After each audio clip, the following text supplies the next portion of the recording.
We're travelling to some IDP settlements in Tigray, which is in the northwestern region of Ethiopia. In November 2020, conflict broke out, forcing thousands to flee for their lives. When I was here in January, there were 3 sites for IDPs, or internally displaced populations. Unfortunately, being back here almost 2 months later, we now have 16 locations, and today I'm in one of the most recently opened ones where people have gathered just in the last 2 weeks. There are about 128,000 people registered as IDPs in this site. These temporary camps are mostly school buildings where before COVID and before the conflict, children would be coming for classes to learn.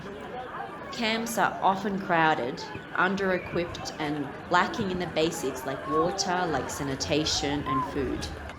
For those who arrived after rooms were allocated, their shelter is as tarpaulins and different materials they have put together to try and fit their family and any relatives and children that come under one roof. Those living in these temporary shelter locations rely on aid or assistance from others for everything, especially food and water. This camp has some water provision, and we have many of the children lining up to fill up their various containers.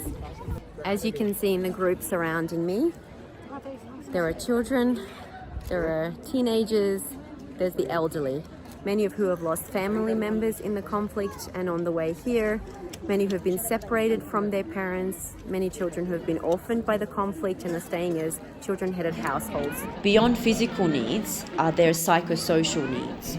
In the midst of conflict zones, child-friendly spaces allow children to play, to laugh, but also to participate in activities to help them process trauma.